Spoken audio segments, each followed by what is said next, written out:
এত শক্তি আসলো কিভাবে তোমার মধ্যে? এইভাবে চললে তো অজ্ঞান হয়ে যাব। প্লিজ আস্তে আস্তে করতে হবে, না হলে পাড়ার ছেলেবুড়োরা সব শুনতে পাবে। আমার অকেজো স্বামী কিচ্ছু পারে না, সে একটা অদক্ষ। আজ থেকে তুমি আর মামির কাছে যাবে না, সময় পেলেই আমার কাছে আসবে। আমি তোমাকে মনের দরজা খুলে ভালোবাসা দেব, আর প্রাণ ভরে সারা রাত তোমাকে খেজুরের রস খাওয়া শেখাবো। শর্মিলা জন্মেছিল একেবারেই সাধারণ এক গ্রামে। গ্রামের নাম মিঠাপুকুর। কাঁচা রাস্তা, চারদিকে সবুজ ধানক্ষেত, আর ভোরে ভেসে আসা পাখির ডাক। বাবা ছিল কৃষক, মা ছিলেন ঘরের অতি সাধারণ নারী। ছোট্ট শর্মিলাকে নিয়ে তাদের সংসার ভরা সুখে শান্তিতে কেটেছিল। কিন্তু সুখের দিন বেশি দিন টিকল না। 1 বছরের ব্যবধানে বাবা মা দুজনেই চলে গেলেন মরণব্যাধিতে। শ্মশানঘাটে আগুন জ্বলছিল। ছোট্ট শর্মিলা লালচে চোখের শুধু তাকিয়েছিল। তখন তার বয়স মাত্র 6। চারদিকে আত্মীয় স্বজন থাকলেও সবাই মুখ ফিরিয়ে নিল, কারণ অনাথ মেয়ে মানেই বোঝা। একমাত্র যে মানুষ এগিয়ে এলো সে হলো তার মামা কমল। কমল তখনও অবিবাহিত, বয়স 30-এর কাছাকাছি। নিজের ছোট্ট ঘরে অল্প জমি নিয়ে কষ্টে জীবন কাটাচ্ছিল, তবু সে সামলাকে বুকে টেনে নিল। চিন্তা করিস না মা, আমি আছি, তুই আমার চোখের মণি। এই কথাটা শুনে শর্মিলা তার বুকের ভেতর জমে থাকা কান্না ছেড়ে দিল। সেই দিন থেকে মামাই হয়ে উঠল তার অভিভাবক, তার ভরসা, তার একমাত্র পৃথিবী। কমলের সংসার ছিল খড়ের ঘরে, পাশে ছোট সবজি বাগান। দিনের পর দিন সে হাড়ভাঙা খেটে জমি চাষ করত, বাজারে কাজ করত। নিজের খাওয়ায় যতই অভাব থাকুক, শর্মিলাকে কখনো খালি পেটে শুতে দেয়নি। গ্রামবাসী বলতো, কমল বিয়ে করল না শুধু ভাইঝির জন্য। এমন মানুষ আজকাল কোথায়? শর্মিলা মামাকে দেখে ভাবত, আমার যদি বাবা মা থাকত তারাও হয়তো এমন করত। মামা শুধু অভিভাবক নয়, সে আমার জীবন। সময় কেটে গেল। শর্মিলা ছোট থেকে ধীরে ধীরে এক অপরূপা রূপসী কিশোরীতে পরিণত হল। চুক বড়, কপাল উজ্জ্বল, চুল কালো লম্বা। গ্রামের নদীর ঘাটে যখন সে কলসি নিয়ে যেত, সবাই তাকিয়ে থাকত। কারোর ঠোঁটে ফুটত নোংরা হাসি, কেউ আবার চোখে আগ্রহ লুকাত না। কিন্তু শর্মিলা এসব উপেক্ষা করত। সে জানত তার রক্ষক একমাত্র কমল। কমল যখন মাঠ থেকে ঘরে ফিরত, ঘামে ভেজা শরীর, খড়ের গন্ধে ভরা জামা, তখন শর্মিলার বুক কেমন কেঁপে উঠত। কমলও পরিবর্তন বুঝতে পারছিল। ছোট্ট যাকে কোলে নিয়ে মানুষ করেছে, সেই মেয়েটি এখন আর শিশু নয়, সে এক আকর্ষণীয় যুবতী। রাতে শুয়ে সে নিজেকে প্রশ্ন করত, আমি কি ভুল ভাবছি? কেন তার হাসি আমার বুক কাঁপায়? কেন তার চোখে তাকালে আমি অস্থির হয়ে যাই? একদিন শীতের রাতে শর্মিলা হঠাৎ কাঁথা গায়ে না দিয়ে ঘুমিয়ে পড়েছিল। কমল নিঃশব্দে গিয়ে তার গায়ে কাঁথা জড়িয়ে দিল। সেই মুহূর্তে ঘুমন্ত শর্মিলা একটি নড়ল, ঠোঁট নরমভাবে ফাঁক হল। কমলের বুক কেঁপে উঠল। তার মনে হলো এই ঠোঁটের কাছে সে আজীবন বন্দী হয়ে যাবে। রাতে শর্মিলা আকাশে তারার দিকে তাকিয়ে ভাবত, কবে আমারও কেউ আসবে? কবে আমি কারো হাত ধরে অন্য এক জীবনে চলে যাব? কিন্তু দিনের আলোয় যখন মামা তার জন্য মাথায় পানি ভরা কলসি তুলে দেয়, কিংবা মাঠ থেকে ফিরেই ভাত মেখে দেয়, তখন মনে হয়, আমি কি আসলে মামাকেই চাই? কেন তার স্পর্শে বুক ধকধক করে ওঠে? শর্মিলা একদিকে মামাকে অভিভাবক ভাবে, অন্যদিকে তার মনে জন্ম নিচ্ছে এক অদ্ভুত রোম্যান্টিক টান। আর কমলও নিজের ভেতরে লড়ছে, ভালোবাসা নাকি দায়িত্ব, কোনটা তাকে মানতে হবে। শর্মিলা তখন 20-র কাছাকাছি বয়সে। গ্রামে অনেকেই তার জন্য প্রস্তাব পাঠাত, কিন্তু দরিদ্র কমল তাদের কাউকেই রাজি করাতে পারত না। এক একজন চাইত মোটা টাকা, কেউ চাইত সোনার গয়না। শর্মিলা রাতে মামার সামনে চুপচাপ বসে থাকত। মামা, আমার বিয়ে হবে না? কমল দীর্ঘশ্বাস ফেলত। মা, যদি হাতে কিছু থাকত তবে তোকে আজই বিদায় করতাম ভালো ঘরে। এই কথাগুলো শুনে শর্মিলার বুকটা মোচড় দিয়ে উঠত। সে অনুভব করত তার মামাই যেন তাকে ছাড়তে চাইছে না। শর্মিলার রূপ এখন পূর্ণ যৌবনে দীপ্ত। মাঠে গেলে বাতাসে তার ওড়না উড়ত, আর গ্রামের ছেলেরা তাকিয়ে থাকত হাঁ করে। কমল এসব দেখত, আর বুকের ভেতর অদ্ভুত অস্থিরতা অনুভব করত। সে বুঝত সমাজের চোখে শর্মিলা তার ভাইঝি, কিন্তু হৃদয়ের ভেতর তাকে যেন আর ভাইঝি মনে হয় না। রাতে যখন দুজনে এক কুঁড়ে ঘরে আলাদা কক্ষে ঘুমত, তখন নীরবতা ভেদ করে কমলের কানে শর্মিলার নিঃশ্বাস বাজত। অদ্ভুত আকর্ষণ তাকে আচ্ছন্ন করত। একদিন শীতের রাতে শর্মিলা হঠাৎ কাঁথা গায়ে না দিয়ে ঘুমিয়ে পড়েছিল। কমল নিঃশব্দে গিয়ে তার গায়ে কাঁথা জড়িয়ে দিল। সেই মুহূর্তে ঘুমন্ত শর্মিলা একটু নড়ল, ঠোঁট নরমভাবে ফাঁক হল। কমলের বুক কেঁপে উঠল। তার মনে হলো এই ঠোঁটের কাছে সে আজীবন বন্দী হয়ে যাবে। রাতে শর্মিলা আকাশের তারার দিকে তাকিয়ে ভাবত, কবে আমারও কেউ আসবে? কবে আমি কারো হাত ধরে অন্য এক জীবনে চলে যাব? কিন্তু দিনের আলোয় যখন মামা তার জন্য মাথায় পানি ভরা কলসি তুলে দেয়, কিংবা মাঠ থেকে ফিরেই ভাত মেখে দেয়, তখন মনে হয়, আমি কি আসলেই মামাকেই চাই? কেন তার স্পর্শে বুক ধকধক করে ওঠে। শর্মিলা একদিকে মামাকে অভিভাবক ভাবে, অন্যদিকে তার মনে জন্ম নিচ্ছে এক অদ্ভুত রোম্যান্টিক টান।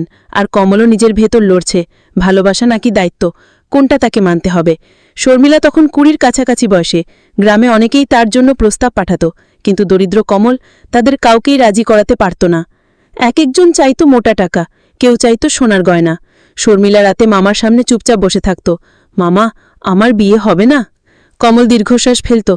মা, যদি হাতে কিছু থাকতো তবে তোকে আজই বিদায় করতাম ভালো ঘরে। এই কথাগুলো শুনে শর্মিলার বুকটা মোচড় দিয়ে উঠত। সে অনুভব করত তার মামাই যেন তাকে ছাড়তে চাইছে না। শর্মিলার রূপ এখন পূর্ণ যৌবনে দীপ্ত। মাঠে গেলে বাতাসে তার ওড়না উড়ত, আর গ্রামের ছেলেরা তাকিয়ে থাকত হাঁ করে। কমল এসব দেখত আর বুকের ভেতর অদ্ভুত অস্থিরতা অনুভব করত। সে বুঝত সমাজের চোখে শর্মিলা তার ভাইঝি, কিন্তু হৃদয়ের ভেতর তাকে যেন আর ভাইঝি মনে হয় না। রাতে যখন দুজনে এক করে ঘরে আলাদা কক্ষে ঘুমত, তখন নীরবতা ভেদ করে কমলের কানে শর্মিলার নিঃশ্বাস বাজত।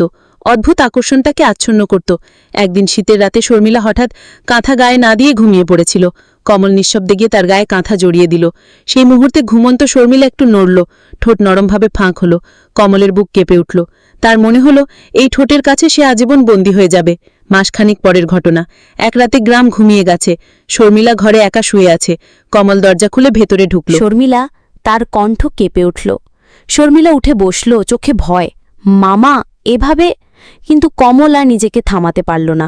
দারিদ্র্য, সমাজ, একাকিত্ব সব মিলে তার বুকের ভেতর জমা আকাঙ্ক্ষা সেই রাতে উথলে পড়ল।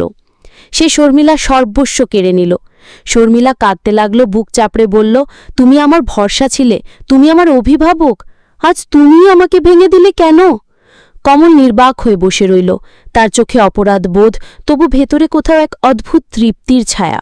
এরপর থেকে শর্মিলার জীবন আর আগের মতো রইল না।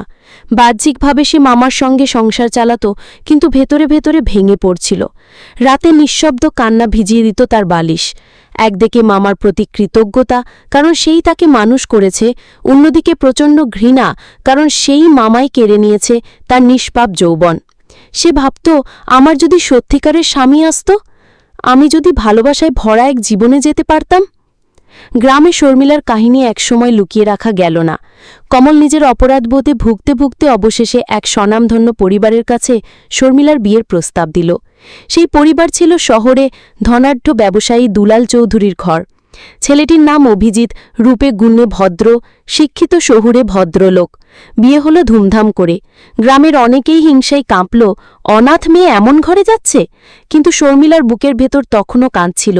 সে জানত তার শরীর ও মন আগেই কলুষিত হয়েছে। অভিজিৎ প্রথম রাতেই শর্মিলার হাত ধরে বলল, তুমি আমার জীবনের শ্রেষ্ঠ উপহার, তোমার চোখে আমি আমার ভবিষ্যৎ দেখি। শর্মিলার বুক কেঁপে উঠল, তার চোখ ভিজে গেল অশ্রুতে। অভিজিৎ ভেবেছিল এটি খুশির কান্না, কিন্তু শর্মিলা জানত এর ভেতর লুকিয়ে আছে ভয়ের পাহাড়। ধীরে ধীরে অভিজিৎ তাকে ভালোবাসা দিয়ে কাছে টেনে নিল। শহরের আলোকিত ঘরে সাজানো বিছানায় যখন অভিজিৎ তার ঠোঁটে ঠোঁট রাখল, শর্মিলার মনে হলো এই তো সেই স্বপ্নের মুহূর্ত যেটা আমি ছোট থেকে চেয়েছিলাম। তার শরীর জুড়ে আগুনের শিহরণ বয়ে গেল। প্রথমবারের মতো সে ভালোবাসাকে রোম্যান্টিক উত্তাপে অনুভব করল। কিন্তু যখনই অভিজিৎ ঘুমিয়ে পড়ত, শর্মিলা নীরবে চোখ মুছত। মনে পড়ত সেই ঝড়ের রাত, সেই মুহূর্ত যখন মামা কমল তার নিষ্পাপ জীবন কেড়ে নিয়েছিল।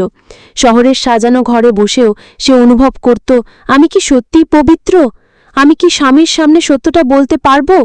প্রতিটি রোম্যান্টিক মুহূর্তের পর তার বুক ফেটে কান্না আসত। কখনো স্বামীর বুকে মাথা রেখে সে হঠাৎ হাউমাউ করে কেঁদে উঠত। অভিজিৎ বিস্মিত হয়ে জিজ্ঞেস করত, কি হয়েছে শর্মিলা? আমি কি তোমায় কষ্ট দিচ্ছি? কিন্তু শর্মিলা সত্যিটা বলার সাহস পেত না। একদিন অভিজিৎ তাকে জোর করে কাছে টেনে নিল। তার চোখের দিকে চেয়ে বলল, শর্মিলা, আমি তোমার চোখে এমন এক কান্না দেখি যা আমার কারণে নয়। তুমি কি আমাকে কিছু বলতে চাও? শর্মিলা শুধু মাথে নাড়ল। কাঁপতে কাঁপতে সব ঘটনা খুলে বলল। মা বাবার মৃত্যু, শর্মিলার কাছের কমলের দারিদ্র্য, আর সেই ভয়ঙ্কর রাত। শুনে অভিজিৎ স্তব্ধ হয়ে গেল। কয়েক মুহূর্তের নীরবতা যেন দুনিয়া থমকে গেল। তারপর অভিজিৎ শর্মিলার মুখ দু হাতে ধরে বলল, শোনো, তুমি অপরাধী নও, তুমি শুধু শিকার। আমি তোমাকে ভালোবেসেছি, তোমার আত্মাকে, তোমার মানুষটাকে। অতীত মুছে যাবে, আমি থাকব তোমার পাশে। সেই রাতেই শর্মিলা অনুভব করল, ভালোবাসা মানে শুধু শরীর নয়, মনেরও আশ্রয়। অভিজিৎ তাকে বুকের কাছে জড়িয়ে নিল আর বলল, এখন থেকে তুমি শুধু আমার, আমি তোমার সব কান্না মুছে দেব। শর্মিলার চোখ মেয়ে অশ্রু গড়াল, কিন্তু এবার তা দুঃখের নয়, মুক্তির অশ্রু। শর্মিলার জীবন শুরু হয়েছিল কান্না দিয়ে, কিন্তু শেষ পর্যন্ত সে খুঁজে পেল এক ভালোবাসা যা অতীতের অন্ধকারকেও আলোকিত করল। যদিও অতীত তাকে সারা জীবন তাড়া করবে, তবু সাবির বুকে সে পেল নতুন আশ্রয়, নতুন স্বপ্ন, নতুন আলো। বন্ধুরা, আজকের ভিডিওটি এই পর্যন্তই।